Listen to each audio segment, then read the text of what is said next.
You mentioned, Megan, about keyword placement.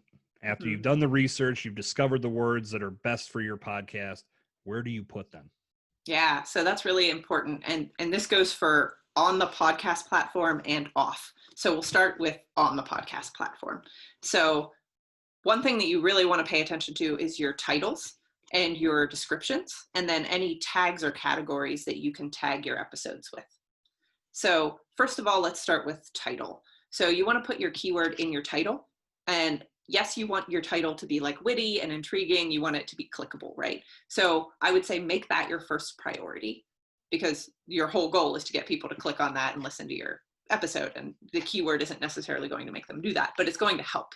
So if you can make your keyword or your title intriguing and then also add your keyword, that would be incredibly helpful. So let's say you were doing an episode on how to start a podcast for business owners. That for business owners is really important, but the how to start a podcast is even more important, because that's what people are mostly going to search for, right? Right. So you want to make sure that's in your title, and then you want to follow that in your description or the summary, whatever. It's different on different platforms.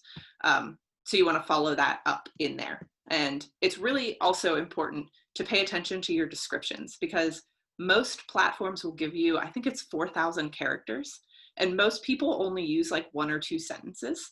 And there's a big history of data that shows that podcast episodes with very long descriptions rank higher, rank better.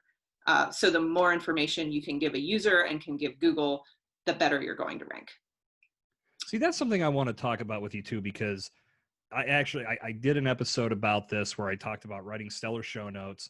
And in my own research and preparing that episode, I, of course, found varying viewpoints. Mm-hmm. And then looking up podcasts myself, again, I found varying viewpoints.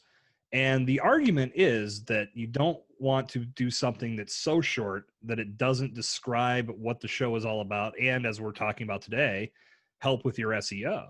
Mm-hmm. But you also don't want to write War and Peace, because most of the time your listener is not going there to read a blog post or to read something that's so long that they have to read through all of this stuff to get to what they want, which Yeah. is to know what the show is all about. And do I want to spend the time by hitting play and listening to this? Am I going to get what I want? And if I've got to read a book just to find out, I'm not going to. So I guess what I would ask you is there a way that you can still put together brief show notes that are, 2 sentences? No, I highly recommend not doing that. You want to have a little bit more bulk to your show notes than that.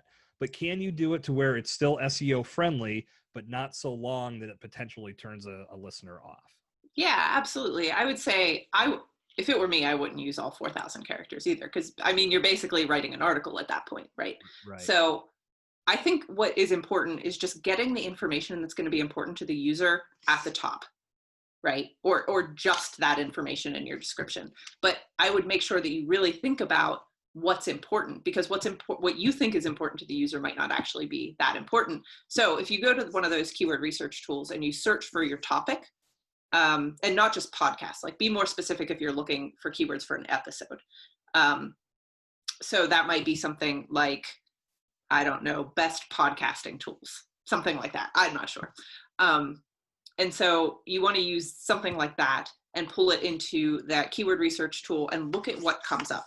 Because what's great about Ubersuggest, this keyword tool that I mentioned, is that it will segment your research into different sections. So you can see a summary of everything. You can see questions that people ask, which is really helpful. I like to use that questions section, because it'll give you all of the questions people ask in a search engine around those topics. And so if people are asking these things, they're probably all related and they've probably searched more than one of those things.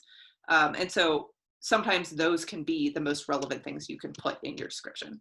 So I would say I wouldn't use people necessarily. So like this interview, if I were you, I would not put the title as interview with Megan Pritts about whatever, because a lot of people don't know who I am. Like, I'm not famous, right?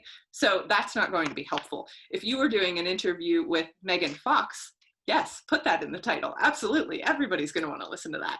Tune in next week. Exactly. But so people are fine, but don't put them in your title. Put them in your description, because they're not always going to be highly searched. And I mean, you can throw their name into Uber Suggest and see what comes up if you want to. See how popular they really are. So does it make sense to have maybe not in the title, but does it have, when you're listing your tags, does it make sense to have a person's name there? I would say if they're famous, yeah. Okay. Yeah, if you're interviewing someone that's well known, definitely.